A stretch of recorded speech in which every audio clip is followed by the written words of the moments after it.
আচ্ছা, এই যে পাইছি। সো আমরা হচ্ছে গতকালকে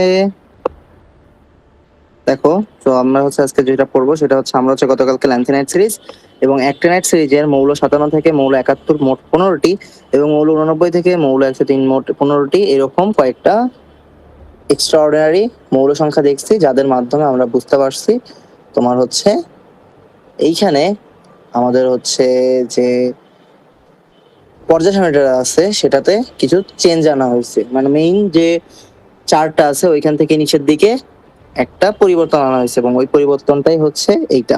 আচ্ছা, যেটা হচ্ছে ল্যান্থেনাইট এবং অ্যাক্টিনাইট। এখন ল্যান্থেনাইট অ্যাক্টিনাইট সিরিজের মধ্যে ল্যান্থেনিয়াম যেহেতু শুরু হয়েছে এই জন্য এটাকে ল্যান্থেনাইট বলা হচ্ছে, আর অ্যাক্টিনাইটে যেটা হচ্ছে সেটা হচ্ছে অ্যাক্টিনিয়াম যেহেতু সবার আগে আছে এই জন্য এটাকে অ্যাক্টিনাইট সিরিজ বলা হচ্ছে। তার মানে কি, প্রত্যেকটা সিরিজের ফার্স্ট মৌল থেকে নামকরণটা শুরু করা হয়েছে, নাথিং, আর কিছুই করে নাই। জাস্ট হচ্ছে তোমার ওই প্রথমটা থেকে তোমার হচ্ছে ল্যান্থানাইট থেকে ল্যান্থেনিয়াম থেকে ল্যান্থানাইট আর অ্যাক্টিনিয়াম থেকে অ্যাক্টিনাইট। এবং এই সিরিজের মোটামুটি সবাই হচ্ছে ধাতু, ধাতব ছাড়া এই সিরিজে কেউ অংশগ্রহণ করতে পারে না। আচ্ছা, এখন ভাইয়া হ্যাঁ হ্যাঁ ভাইয়া তাহলে যে উপরে যে 1 থেকে 7 যে এইগুলা দেওয়া আছে না, ওগুলার হ্যাঁ কি হ্যাঁ। নাম নাম আছে এরকম সিরিজ গুলার? উপরে না না, সিরিজ ওগুলো তো সিরিজ না, ওগুলো তো সিরিজ না, ওগুলো তো কোনোটাও সিরিজ না, বুঝছো? কি? যদি সিরিজ হইতো দেন হচ্ছে তোমার এখানে আসতো, কিন্তু ওগুলো তো একটাও সিরিজ না, বুঝতে পারছো? আচ্ছা, হ্যাঁ বুঝছি। সিরিজটা হচ্ছে শুধুমাত্র তোমার যেটা সেটা হচ্ছে শুধুমাত্র বলতে পারো যে একটা সিরিজ, মানে একটা সারি। সিরিজ মানে কি, সারি না? সিরিজ মানে কিন্তু একটা হ্যাঁ সারিকে নির্দেশ করে। তো যেহেতু হচ্ছে সারিকে নির্দেশ করতেছে, তার মানে এখানে সারি বলতে অ্যাক্টিনাইট সিরিজকে বোঝাচ্ছে, বা অ্যাক্টিনাইট সিরিজ বলতে এই পুরো একটা সারি হচ্ছে একটা সিরিজ যেটার প্রথম মৌল হচ্ছে অ্যাক্টিনাইট, বুঝতে পারছো? এটাই। আচ্ছা, হ্যাঁ। আর উপরের গুলা প্রত্যেকটা তো আলাদা আলাদা গ্রুপও আছে, কিন্তু তুমি খেয়াল করো এই যে সিরিজ, এখানে কি আলাদা আলাদা কোনো গ্রুপ আছে? কি পড়ছো, আলাদা আলাদা কোনো গ্রুপ পাইছো? না। হ্যাঁ, তার মানে এইখানে আমাদের যেটা বোঝানো হয়েছে সেটা হচ্ছে এই সিরিজে কোনো গ্রুপ আলাদা আলাদা গ্রুপ নাই। সবাই কত নাম্বার গ্রুপের? সবাই হচ্ছে 3 নাম্বার গ্রুপের। কারণ দেখো, তুমি যদি হ্যাঁ পর্যায় সারণীতে তুমি যদি খেয়াল করো, অ্যাক্টিনাইট এবং ল্যান্থেনাইট উভয় সিরিজ হচ্ছে 3 নাম্বার, যথাক্রমে 6 নাম্বার এবং 7 নাম্বার তোমার হচ্ছে পর্যায়ের অংশ, বুঝতে পারছো? জি ভাইয়া। দেখো, ল্যান্থেনাইট হচ্ছে হলো তোমার 3 নাম্বার গ্রুপের 6 নাম্বার পর্যায়ে আছে, পাইছো খুঁজে? জি পাইছি পাইছি। আর হচ্ছে অ্যাক্টিনাইট হচ্ছে তোমার 3 নাম্বার গ্রুপে 10 নাম্বার পর্যায়ে আছে। তার মানে উভয়ই, দুইটাই গ্রুপ নাম্বার কতর? 3 3। হ্যাঁ, তার মানে এরা হচ্ছে উভয়ই গ্রুপ নাম্বার 3-এর অংশ। আচ্ছা। বুঝছো? তার মানে ল্যান্থেনাইট এবং অ্যাক্টিনাইট, ল্যান্থেনাইট, আচ্ছা, ল্যান্থানাইট ও অ্যাক্টিনাইট উভয়ই, অ্যাক্টিনাইট উভয়ই গ্রুপ 3-এর অংশ। গ্রুপ 3-এর অংশ। তো ল্যান্থানাইট ও অ্যাক্টিনাইট উভয়ই হচ্ছে গ্রুপ 3-এর অংশ। তার মানে আমি এক কথা বলতে পারি, ল্যান্থানাইট হচ্ছে তোমার ল্যান্থানাইট, আচ্ছা এটা থা বানান তো বুঝতে পারবা কিনা বলতে পারছি না। ল্যান্থা ল্যান্থানাইট এটা হচ্ছে গ্রুপ 3 পর্যায় 6। আর হচ্ছে অ্যাক্টিনাইট হচ্ছে তোমার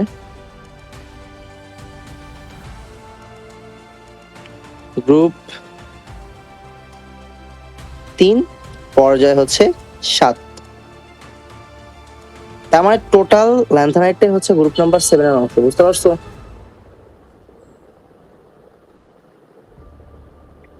ভাইয়া। বুঝতে আচ্ছা ঠিক আছে, এখন খেয়াল করো। আর হচ্ছে টোটাল হচ্ছে ল্যান্থানাইটের হচ্ছে গ্রুপ নাম্বার 3 এবং পর্যায় 6 অংশ, এন্ড একইভাবে টোটাল অ্যাক্টিনাইটের হচ্ছে গ্রুপ নাম্বার 3 এবং পর্যায় 7 অংশ। এটাই হচ্ছে মেইন কথা। এবং এই সবগুলো মৌলকে একটা মৌলের স্থান দেওয়ার কারণটা হচ্ছে এদের আচার আচরণ মোটামুটি একই, এই জন্য এদেরকে তোমার হচ্ছে একইভাবে রাখা হয়। আচ্ছা, এখন আসো আমরা আজকের মেইন টপিকসে আসি, সেটা হচ্ছে এই গ্রুপ এবং পর্যায়ে সাজানোর মাধ্যমে আমাদের আসলে তোমার হচ্ছে কি লাভটা হয়েছে, পর্যায় সারণীতে রেখে আমার আসলে ধর্মগুলোর সাথে কিভাবে একটা একটা ইন্টার রিলেটেড করে সেটা দেখবো। তো দেখো, এটার কাহিনীটা হচ্ছে যখন তোমার হচ্ছে আহ যখন হচ্ছে বলতে পারো যে এখানে পর্যায় সারণীর পর্যায় সারণীর একই পর্যায়ে মূল কথা হচ্ছে একই পর্যায়ে। আমি ফার্স্টের দিন বলছিলাম যে ধর্মগুলো সেম থাকে কি পর্যায়ে না গ্রুপে? গ্রুপে সেম থাকে। গ্রুপ। হ্যাঁ, তো একই পর্যায়ে তাহলে কি ঘটে, একই পর্যায়ে এই যে বাম থেকে ডানে, বাম থেকে ডানে দিকে গেলে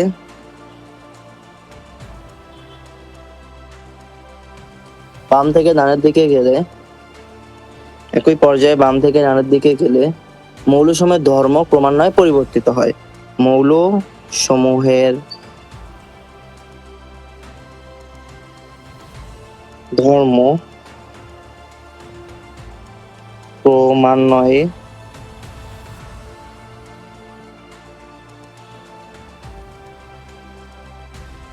পরিবর্তিত হয়। ভাইয়া, এই হ্যাঁ, বলো। ধর্মরও কি কোনো এই ক্রম আছে নাকি, এই যে মৌল পরিবর্তন হওয়ার? হ্যাঁ হ্যাঁ, ধর্ম পরিবর্তন আছে। যেমন যেমন উদাহরণ দেই, যে যেমন ধরো, যেমন যেমন হচ্ছে বাম থেকে ডানে গেলে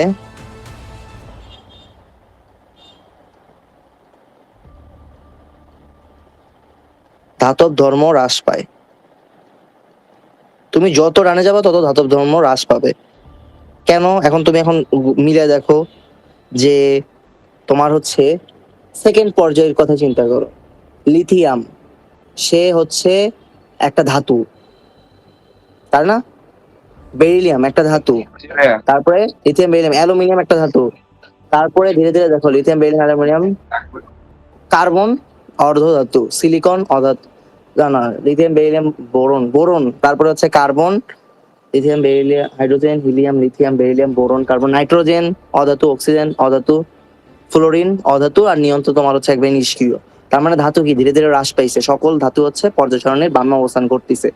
এই যে একটা পর্যায়ে তুমি যখন বাম থেকে ডানে যাচ্ছ, এই পর্যায়ে তোমার হচ্ছে হয় ধর্ম হ্রাস পাবে নাহলে বৃদ্ধি পাবে।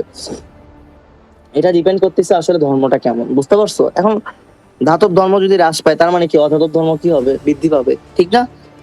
এটাই হচ্ছে তোমার ডান জি থেকে ভাইয়া। বাম থেকে ডানের দিকে গেলে মৌল সময় ধর্ম ক্রমান্বয়ে পরিবর্তিত হয়।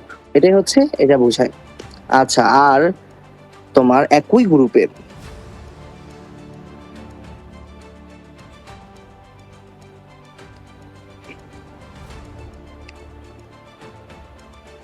একই গ্রুপের তোমার হচ্ছে মৌলগুলো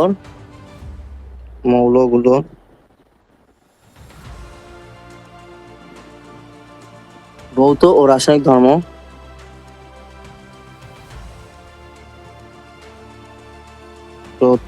রাসায়নিক ধর্ম প্রায় একই রকম হয়, প্রায়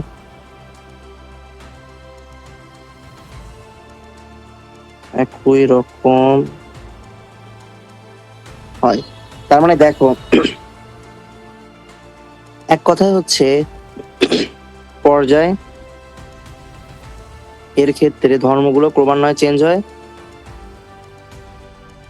ধর্ম ক্রমান্বয়ে পরিবর্তন। আচ্ছা, আমার কথা কি আটকে আটকে যাচ্ছে? না ভাইয়া।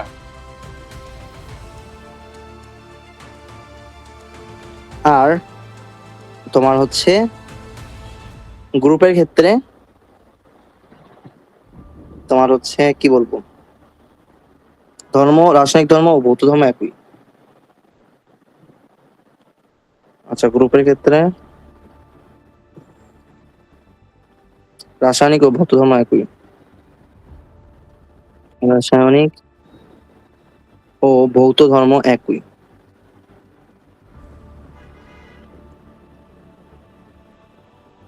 আচ্ছা, এটাই হচ্ছে মেইন টপিকস। তো পর্যায়ে তাহলে ধর্মগুলো এক থাকে না, পর্যায়ে যেটা হয় জাস্ট ধর্মগুলো তোমার হচ্ছে ক্রমান্বয়ে বাম থেকে ডানে চেঞ্জ হয়। আর তোমার হচ্ছে গ্রুপে রাসায়নিক ও ভৌত ধর্ম একই থাকে, এটাই হচ্ছে মেইন বোঝার বিষয়। আচ্ছা, এখন খেয়াল করি যে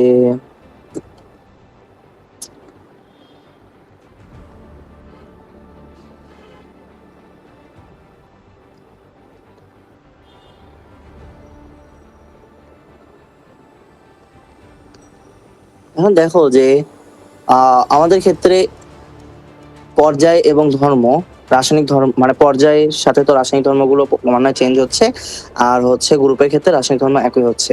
এখন এটা কেন হচ্ছে, এটা আমরা যখন ইলেকট্রন বিন্যাস থেকে পর্যায় সারণীতে মৌলের সম্পর্ক দেখব তখনই বুঝবো। কারণ আমরা কি জানি, ইলেকট্রন বিন্যাসের উপরই একটা মৌলের রাসায়নিক ধর্ম এবং ভৌত ধর্ম মোটামুটি নির্ভর করে। মোটামুটি কি, রাসায়নিক ধর্ম পুরোটাই হচ্ছে তোমার ইলেকট্রন বিন্যাসের উপর নির্ভর করে। তো আমরা ইলেকট্রন বিন্যাস থেকে পর্যায় সারণীতে মৌলের অবস্থান নির্ণয় শিখবো। যখন নির্ণয়টা শিখবো তখনই আমরা কিন্তু তাহলে ইলেকট্রন বিন্যাসের সাথে পর্যায় সারণীতে মৌলের যে সম্পর্ক এটা আমরা জানতে পারবো। তাহলে এখন আমাদের পরের টপিকসটা হইলো তোমার ইলেকট্রন বিন্যাস থেকে পর্যায় সারণীতে মৌলের অবস্থান নির্ণয়। ইলেকট্রন বিন্যাস থেকে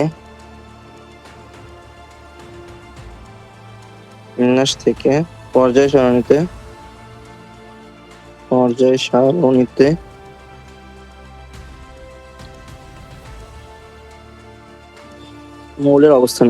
মৌলের অবস্থান নির্ণয়।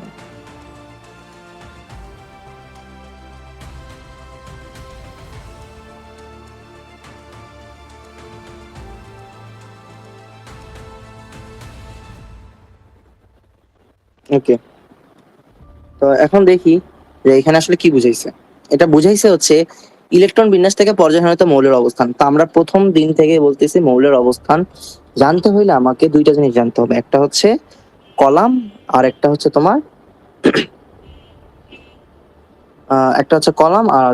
তোমার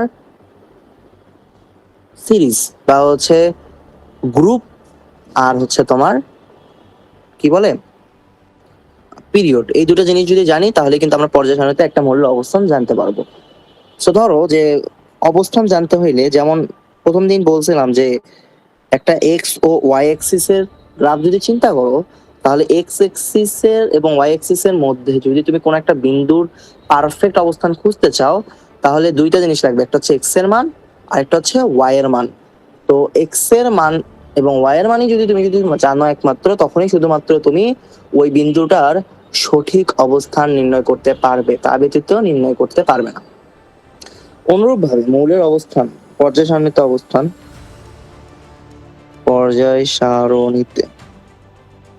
অবস্থানের ক্ষেত্রে তোমাকে গ্রুপ ও সারণী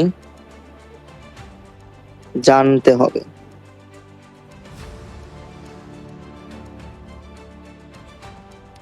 তো গ্রুপ ও সারণী জানতে হবে, তার মানে আমাকে কয়টা জিনিস জানতে হবে, দুইটা জিনিস জানতে হবে, একটা গ্রুপ আর একটা সারণী। একমাত্র গ্রুপ এবং সারণী জানলেই তুমি ওই পর্যায়টার এক্সাক্ট লোকেশন পাবা।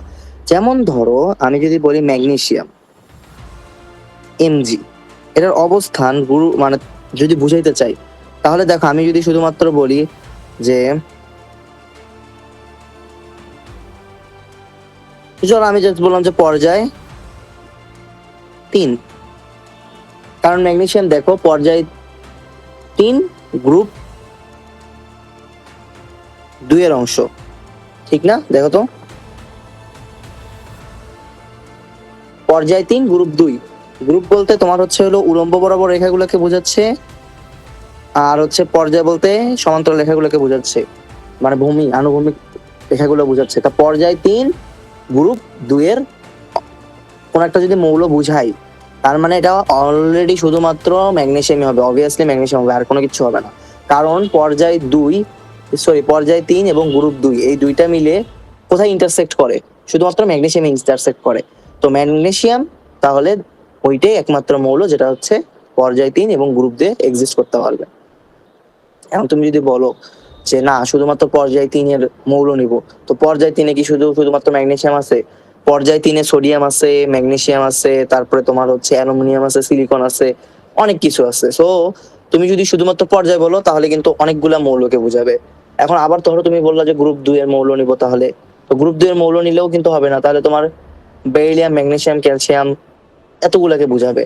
তো যখন তুমি বলবা না শুধুমাত্র গ্রুপ 2 এবং পর্যায় 3, তখন শুধুমাত্র ম্যাগনেসিয়ামকে বোঝাবে। কথাটা বুঝতে পারছো?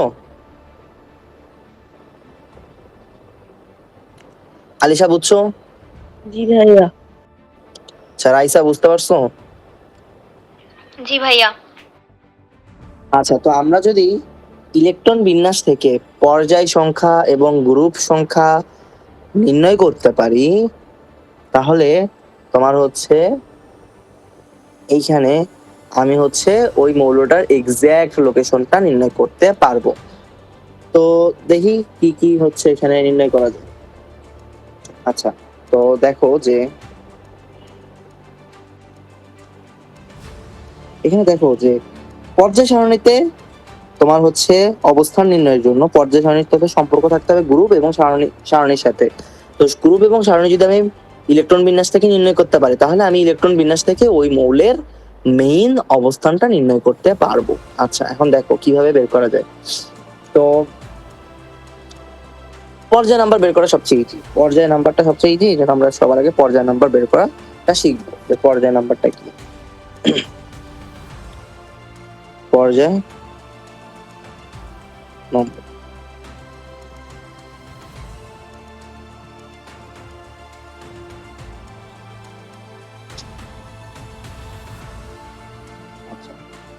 পর্যায় নাম্বার বের করাটা ইজি। দেখো পর্যায় নাম্বারটা হচ্ছে, ধরো আমি ম্যাগনেসিয়ামের কথা চিন্তা করতেছি, ম্যাগনেসিয়ামের পারমাণবিক সংখ্যা কত? 12 না?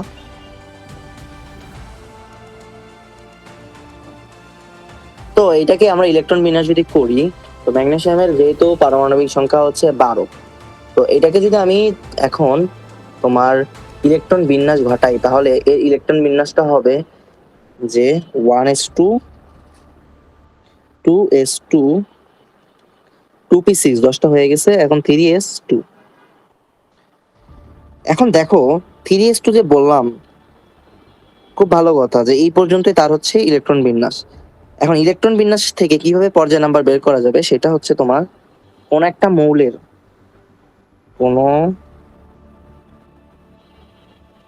একটি মৌলের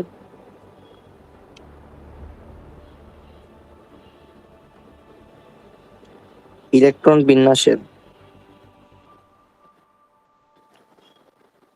সবচেয়ে বাইরের প্রধান শক্তি স্তরটাই হলো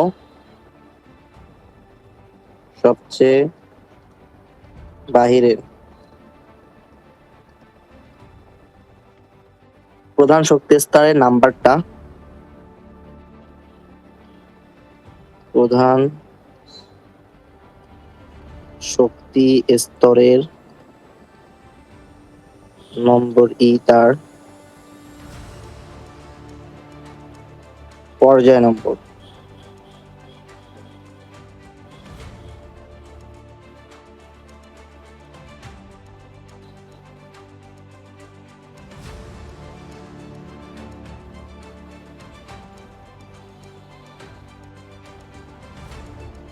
আচ্ছা, তো দেখো তাহলে এখানে আমার সবচেয়ে বাহিরের প্রধান শক্তি স্তর কি? প্রধান শক্তি স্তর বলতে কাকে বোঝায়? প্রধান শক্তি স্তর হচ্ছে এন, এটা হচ্ছে প্রধান শক্তি স্তরকে নির্দেশ করে। তো যখন আমরা কোন একটা ইলেকট্রন বিন্যাস করি, আমরা কিভাবে লিখি? এন এল এক্স, যেখানে এন হচ্ছে তোমার প্রধান শক্তি স্তর, এল হচ্ছে উপশক্তি স্তর, এক্স হচ্ছে ইলেকট্রন সংখ্যা। এটা আমরা তোমার হচ্ছে তৃতীয় অধ্যায়ে শিখে ফেলছিলাম। সো এইখানে আমি যদি N L to the power x হিসেবে চিন্তা করি, তুমি খেয়াল করো তো সবচেয়ে বাহিরের প্রধান শক্তি স্তর এল দেখা যাচ্ছে এখানে 3, অর্থাৎ এন এর ভ্যালু সবচেয়ে বেশি এখানে 3। তার মানে এন এর ভ্যালু যেহেতু এখানে সবচেয়ে বেশি হচ্ছে 3, তার মানে এটার পর্যায় নাম্বার হচ্ছে 3।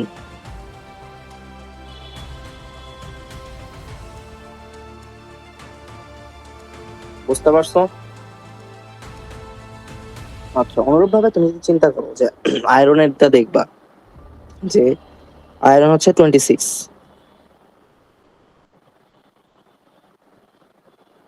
উপরের স্লাইড তোলা হয়েছে সবার?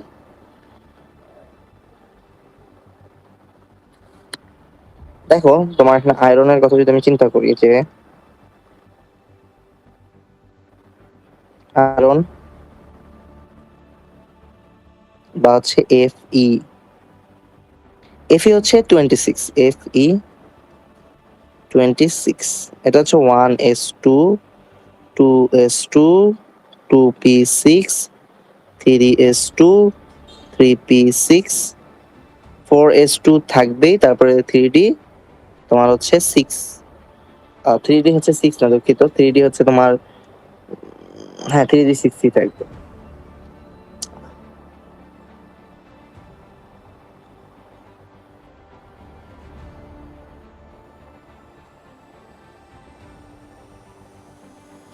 তো দেখো এইখানে সর্বশেষ শক্তি স্তরটা হচ্ছে আয়রনের ক্ষেত্রে সর্বশেষ শক্তি স্তর হচ্ছে 4। তো আয়রনের ক্ষেত্রে সর্বশেষ প্রধান শক্তি স্তর হচ্ছে আয়রনের ক্ষেত্রে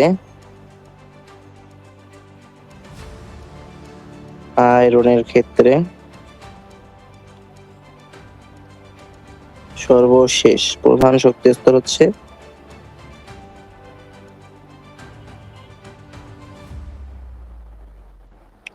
তার মানে এটার পর্যায় নাম্বার হবে 4, পর্যায় সংখ্যা 4। বুঝতে পারছো সবাই? জি ভাইয়া। ওকে, তো অনুরূপভাবে সবগুলা তুমি যদি চেক করো যে সবগুলা হচ্ছে মৌলের ক্ষেত্রে যদি আমি চিন্তা করি, তাহলে পর্যায় নাম্বারটা হচ্ছে তার সর্বশেষ প্রধান শক্তি স্তরকে নির্দেশ করতেছে, যে তার সর্বশেষ প্রধান শক্তি স্তরের নাম্বার কত, সেটাই হচ্ছে তার পর্যায় নাম্বার। এখন ধর হচ্ছে লিথিয়ামের কথা যদি আমি চিন্তা করি, ওটার জাস্ট একটা লিথিয়ামের উদাহরণ দিই, যে লিথিয়াম হচ্ছে তোমার 3। তো লিথিয়ামের ক্ষেত্রে আমি দেখো 1s2 2s1, তার মানে লিথিয়ামের সর্বশেষ শক্তি স্তর হচ্ছে 1, সরি 2। তো সর্বশেষ শক্তি স্তর যেহেতু 2, এই জন্য লিথিয়ামের পর্যায় নাম্বার হচ্ছে 2।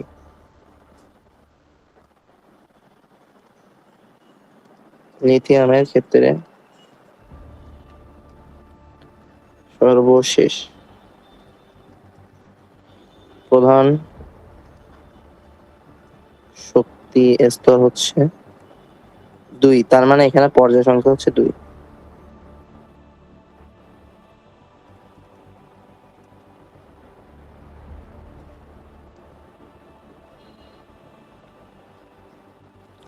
তো এইরকম ভাবে তুমি যদি সকল কিছু চিন্তা করো, সবগুলো মৌলের জন্য চিন্তা করো, সর্বশেষ প্রধান শক্তি স্তর যাই থাকবে সেটার তোমার হচ্ছে পর্যায় ততই হবে, অর্থাৎ এখানে কোনো চেঞ্জ আসবে।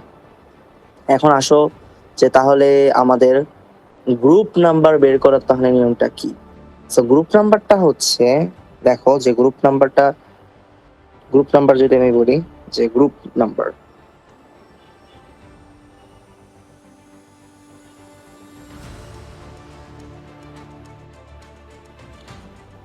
কিভাবে নির্ণয় করবো? দেখো যে গ্রুপ নাম্বার একটা একটু জটিল, এবং গ্রুপ নাম্বারের কিন্তু অনেকগুলো নিয়ম আছে। সো একটা নিয়ম ধরে ধরে আগাবো, এবং তাহলেই তুমি বুঝতে পারবে যে গ্রুপ নাম্বারটা কিভাবে নির্ণয় করা হয়। সো গ্রুপ নাম্বার বের করার নিয়ম, গ্রুপ নাম্বার, এই পড়াগুলো কিন্তু সবচেয়ে ইম্পর্টেন্ট, এবং এখান থেকেই সবগুলো প্রশ্ন হবে যে পর্যায় নাম্বার কত এন্ড গ্রুপ নাম্বার কত। পর্যায় এবং গ্রুপ নাম্বারের উপরেই তোমাদের বেশিরভাগ কোশ্চেনটা আসবে, মানে আসবেই যে গ্রুপ নাম্বার এবং পর্যায় নাম্বার নির্ণয় করো। সো তোমাকে এখান থেকে অ্যানালাইসিস করে এইভাবে নির্ণয় করতে হবে, যে ধরো বললো যে আয়রনের পর্যায় নাম্বার কত বের করো, সো প্রথমে আয়রনটা লিখে আয়রনের হচ্ছে ইলেকট্রন বিন্যাসটা করতে হবে, দেন ইলেকট্রন বিন্যাস করার পরে তোমাকে বলতে হবে যে এটা যেহেতু সর্বশেষ প্রধান শক্তি স্তর 4, এই জন্য এটার পর্যায় সংখ্যা 4। কথা বোঝা গেল? জাস্ট খুবই সিম্পল। এখন পর্যায় নাম্বারের কথা যদি আমি চিন্তা করি, এটা একটু ইজি। এখন গ্রুপ নাম্বারতে চলে আসি। তো গ্রুপ নাম্বারটা হচ্ছে অনেকগুলো নিয়মের সমষ্টি। সো গ্রুপ নাম্বার নির্ণয়।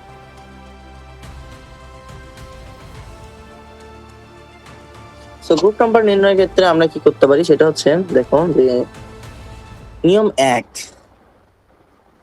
সেটা হচ্ছে নিয়ম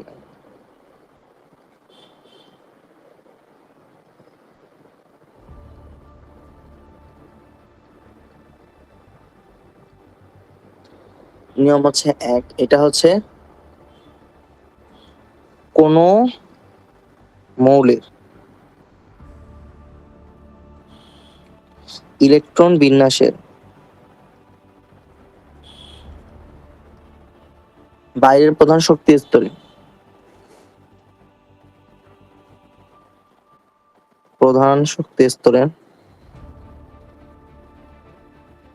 শক্তি স্তরে যদি শুধু এস অরবিটাল থাকে, যদি শুধু এস অরবিটাল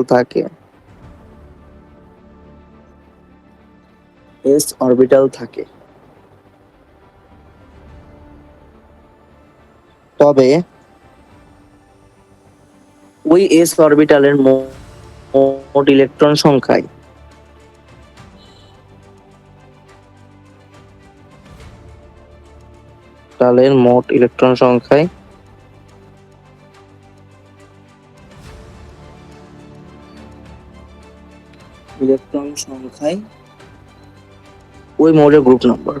ওই মৌলের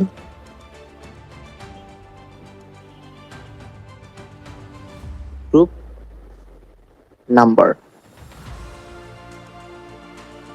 তো এখানে কয়েকটা জিনিস খুবই ইম্পর্টেন্ট, সেটা হচ্ছে আমি যদি কিওয়ার্ড গুলো দেখাই, বাইরের প্রধান স্তরে যদি শুধু, আচ্ছা এই পুরোটাই হচ্ছে খুব ইম্পর্টেন্ট, বাইরের প্রধান শক্তি স্তরে যদি শুধু এস থাকে, এটা হচ্ছে একটা খুবই ইম্পর্টেন্ট টপিকস, মানে ইম্পর্টেন্ট ওয়ার্ড।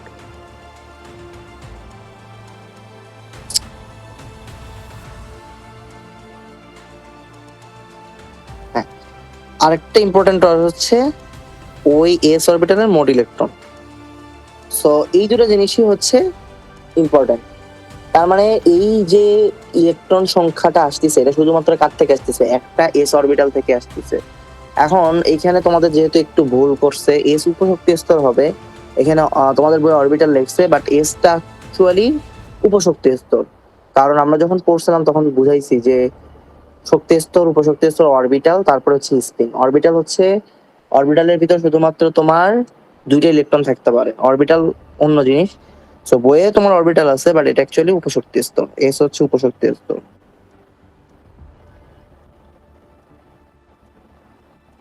কি সকল যে ভুলভাল লেখে, আচ্ছা উপশক্তি স্তর। তো তাকে তবে ওই এস অরবিটাল, এস উপশক্তি স্তর হবে এখানে।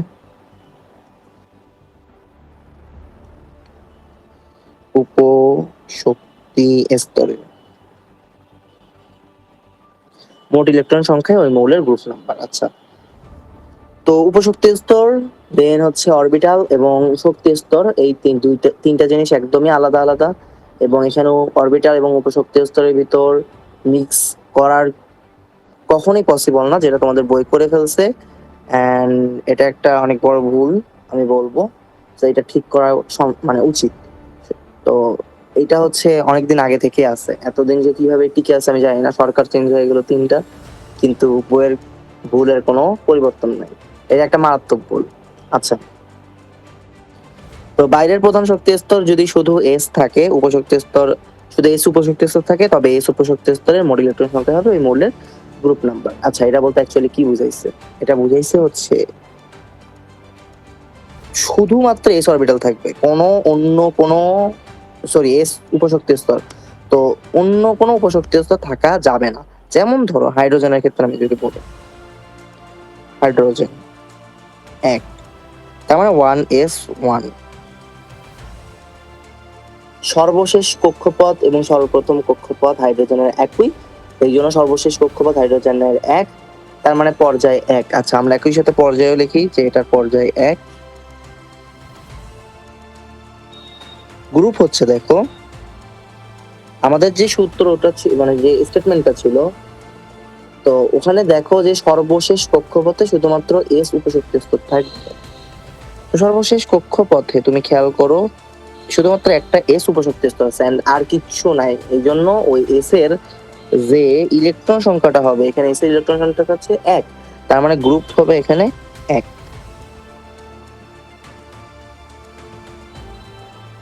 বুঝতে পারছি সবাই? বুঝছো এখানে কেন গ্রুপ 1 হয়েছে? জুবাইর বুঝছো? জি ভাইয়া বুঝছি। আলিশা বুঝছো?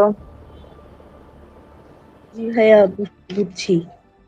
আচ্ছা, তো এটা হচ্ছে তোমার গ্রুপ 1 হবে। এখন খেয়াল করো, গ্রুপ যেহেতু 1 হয়েছে বুঝতে পারছো। এখন ধরো লিথিয়ামের কথা যদি চিন্তা করি, লিথিয়াম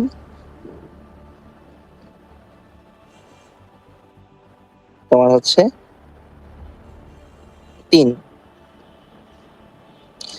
তো এখানে দেখো এটার ইলেকট্রন বিন্যাস হচ্ছে 1s1 2s 1s2 2s1।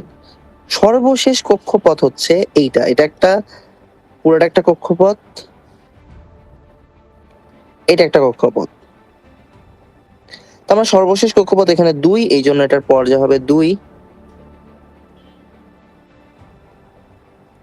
খেয়াল করে দেখো এইখানে তোমার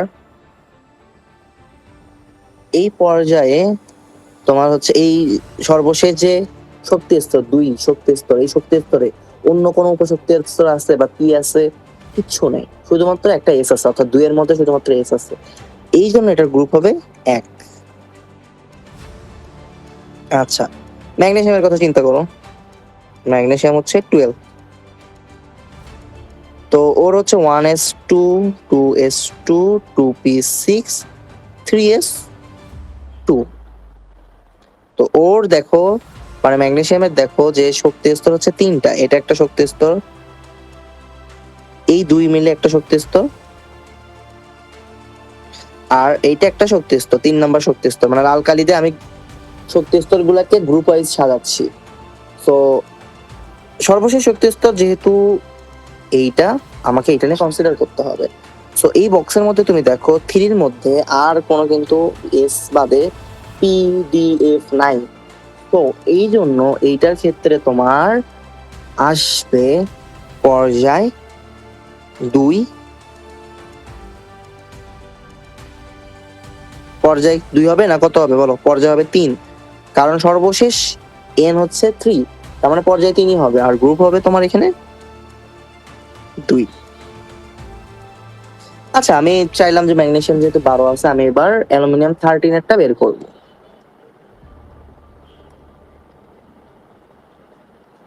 সো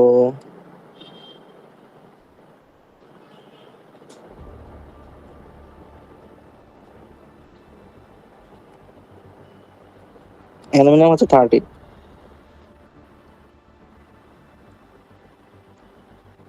অ্যালুমিনিয়াম 13 হচ্ছে 1s2 2s2 2p6 3s2 3p1। তো এটা যদি আমি গ্রুপ ওয়াইজ সাজাই, তুমি খেয়াল করো যে সরি, প্রথম শক্তি স্তরের জন্য তো একটাই, এটা হচ্ছে দ্বিতীয় শক্তি স্তর, এটা হচ্ছে তৃতীয় শক্তি স্তর। তো এই সব কিছু মিলে দেখো এখানে হয় হচ্ছে তোমার 3s2 3p1। সো এইখানে আমার 3 এর জন্য আসতেছে হচ্ছে পর্যায় 3, বাট গ্রুপের জন্য তুমি খেয়াল করো যে আমরা যে স্টেটমেন্টটা পড়ছি ওইখানে সর্বশেষ কক্ষপথে শুধুমাত্র একটা এস থাকতে পারবে, পি কিন্তু থাকতে পারবে না। তো এই যে একটা জাস্ট এস থাকবে, বাট কোনো এখানে যেহেতু পি চলে আসছে সাথে, এখানে কিন্তু তাহলে শুধুমাত্র এস নাই। আমাদের কিন্তু স্টেটমেন্টে ছিল যে সর্বশেষ শুধু এস, শুধু এস। এই শুধু এস এর জায়গায় এটা এখন ব্যত্যয় ঘটছে, শুধু এস আর নাই, এখানে এস এর সাথে আরো অন্য কেউ এসে বসে আছে। এই জন্য এটা আমরা এই স্টেটমেন্ট দিয়ে বের করতে পারবো না, অর্থাৎ এটা এই স্টেটমেন্ট দিয়ে আসবে না। এটা তার মানে তোমার হচ্ছে নিয়ম 1 কে সাপোর্ট করে না, নিয়ম 1 কে সাপোর্ট করে না, নিয়ম 1 কে সাপোর্ট করে না বা সাপোর্ট করে না।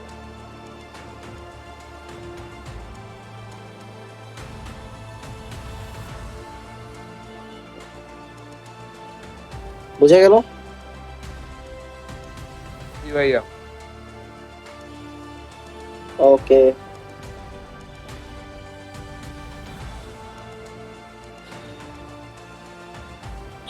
এবার আসো। আচ্ছা, এখানে যে গ্রুপ ওয়াইজ সাজাইছি, এই গ্রুপ ওয়াইজ সাজানোটা বলতে বোঝাচ্ছে এরা একই মেইন কক্ষপথে অবস্থিত। যেমন হচ্ছে এটা হচ্ছে 2 নম্বর কক্ষপথ, এটা 1 নম্বর কক্ষপথ, এটা 3 নম্বর কক্ষপথ। এরকম একইভাবে এটা 1 নম্বর কক্ষপথ, 2 নম্বর কক্ষপথ এন্ড 3 নম্বর কক্ষপথ। বুঝতে পারছো? এই হচ্ছে কাহিনী।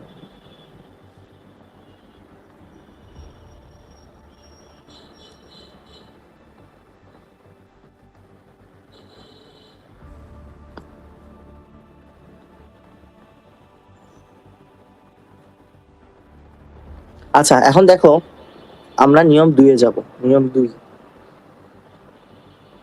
নিয়ম 2টা অ্যাকচুয়ালি এই যে আমরা অ্যালুমিনিয়ামের যে 13, এটা আমরা হচ্ছে হলো দেখাইতে পারলাম না, একটা ব্যর্থতা প্রকাশ করলাম। এই ব্যর্থতা তা নিয়েই হচ্ছে 2 নম্বরের রুলসটা চলে আসছে, যেটা হচ্ছে রুলস নাম্বার 2, রুলস 2,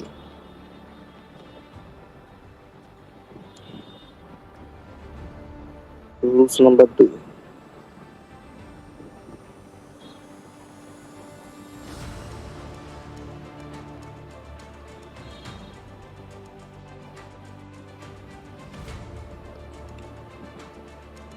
আচ্ছা, রুল নাম্বার 2 আমাকে কি বলছে? রুল নাম্বার 2 আমাকে বলছে যে কোন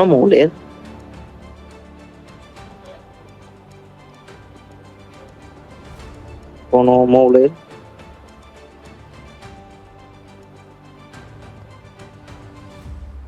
ইলেকট্রন বিন্যাসের বাইরের প্রধান শক্তি স্তর, ইলেকট্রন বিন্যাসের বাইরের প্রধান শক্তি স্তর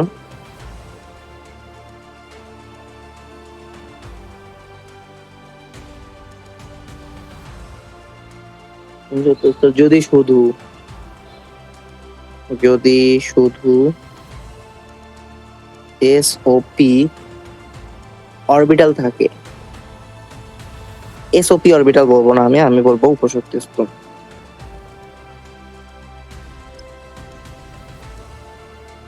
শক্তি স্তর থাকে, তবে ওই এসওপি অরবিটালের মোট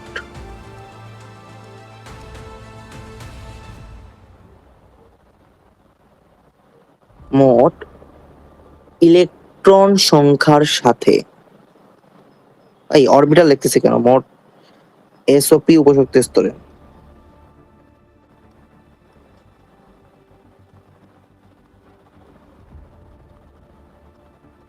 মোট ইলেকট্রন সংখ্যার সাথে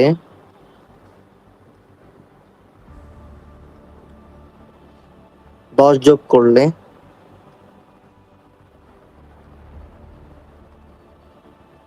যে সংখ্যা পাওয়া যায়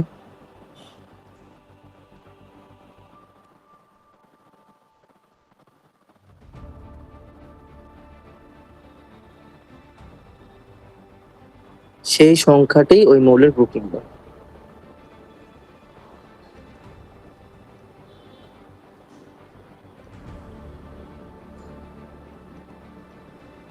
ওই মৌলের গ্রুপ নাম্বার।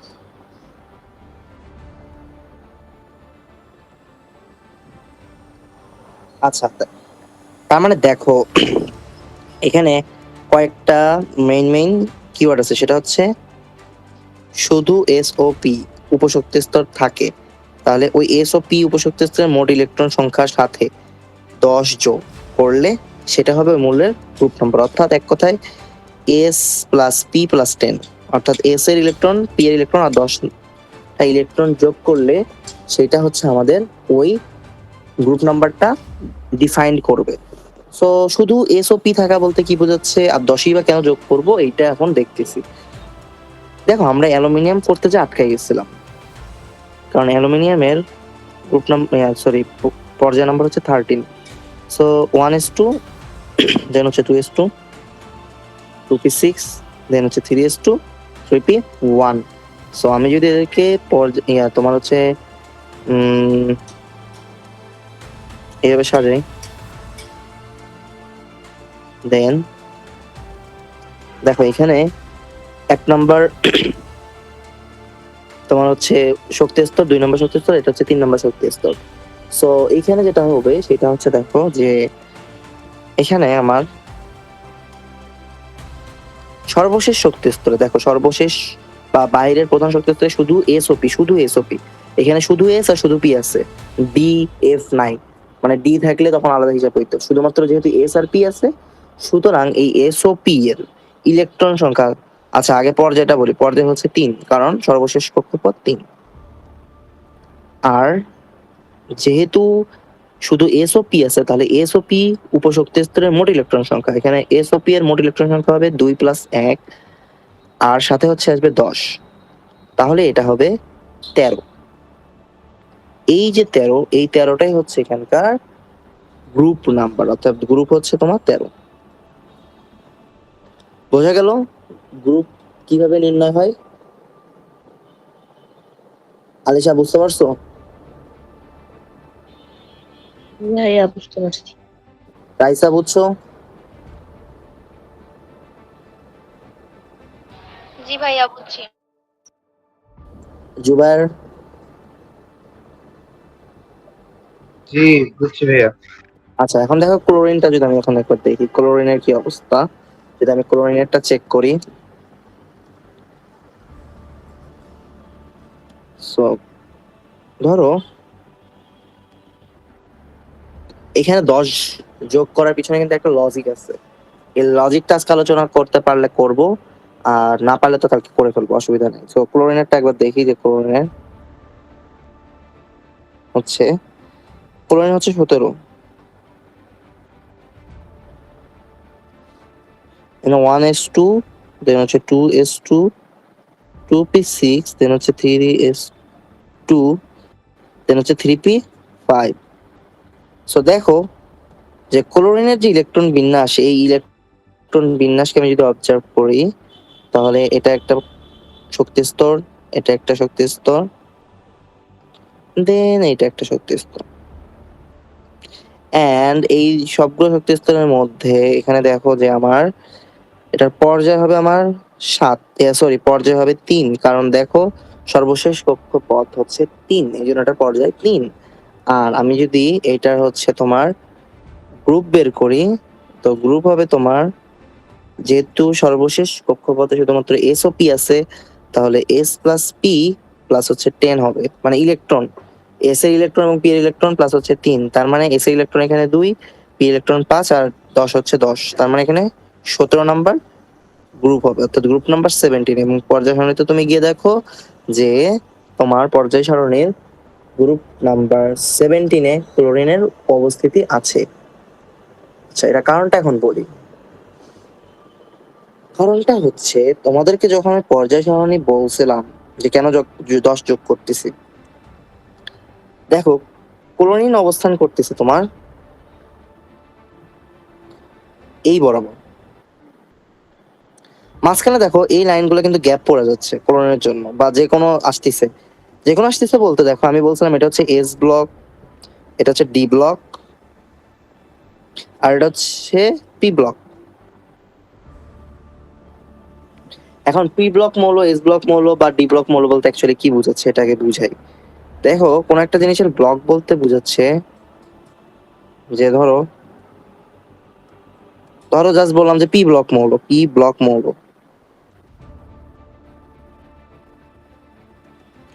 কোন মৌলের সর্বশেষ ইলেকট্রন যে গ্রুপে যে উপশক্তি স্তরে প্রবেশ করে এটা যেহেতু পি ব্লক বলেই দিয়েছি, পি সর্বশেষ ইলেকট্রন যদি পি উপশক্তি স্তরে প্রবেশ করে, পি উপশক্তি স্তরে প্রবেশ করে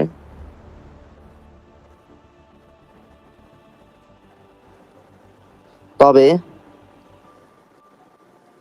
তখন তাকে পি ব্লক মৌল বলে।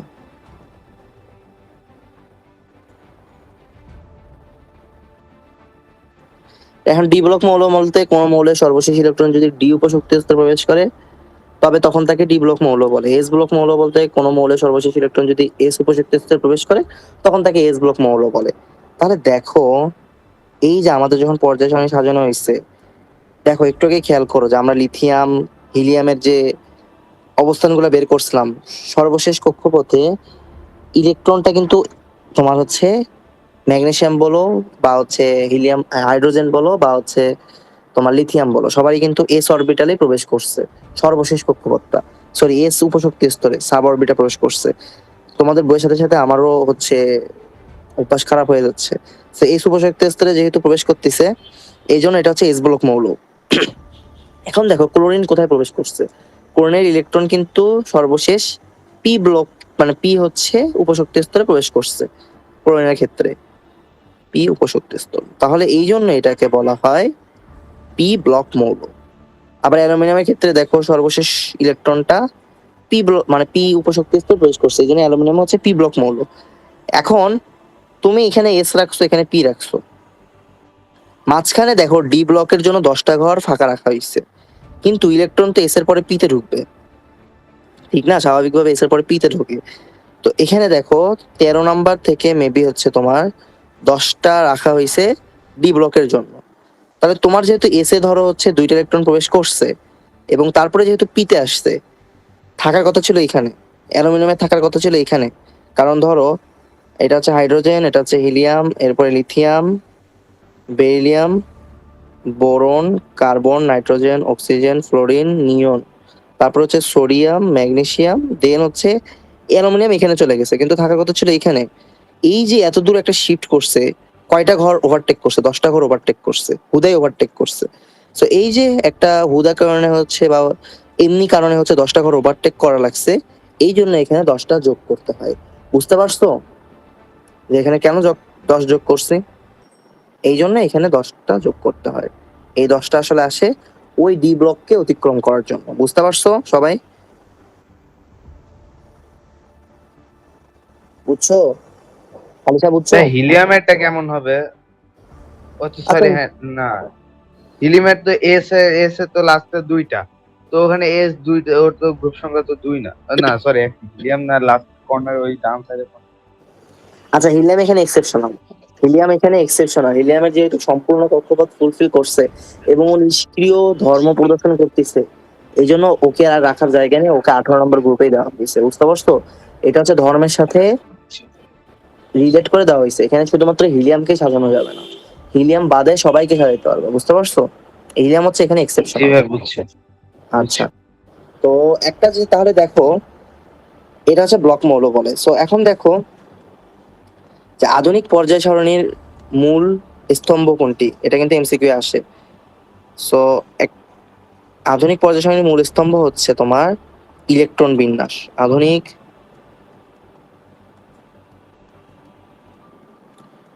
পর্যায় সারণীর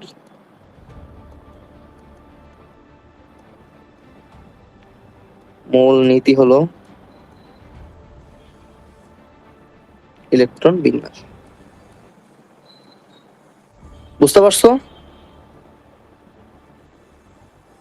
ইলেকট্রন বিন্যাস বোঝা গেল? এটা কিন্তু এমসিকিউ আসবেই, এটা স্টার্ট দিয়ে রাখো, এটা তোমাদের আসবেই, কোথাও না কোথাও আসবে। তোমার পপ টেস্ট বলো, তারপরে তোমার হচ্ছে সিটি বলো, সেমিস্টার বলো, মডেল টেস্ট বলো, এসএসসি বলো, এই কয়েকটা জিনিসের মধ্যে এটা কোনো না কোনো একদিন পাবাই যে আধুনিক পর্যায় সারণীর মূলনীতি কি। মূলনীতি হচ্ছে ইলেকট্রন বিন্যাস। বা ইলেকট্রন কনফিগারেশন। বুঝতে পারছো? এটা হচ্ছে কাহিনী। ওকে, ঠিক আছে। আচ্ছা ঠিক আছে, এই পর্যন্ত সবাই কি বুঝতে পারছো? জি ভাইয়া। ওকে ঠিক আছে, আচ্ছা ঠিক আছে, তাহলে আজকে এই পর্যন্তই। সবাই ভালো থাকো, আল্লাহ হাফেজ। আর বুঝতে না পারলে আমাকে জানাও। ওকে।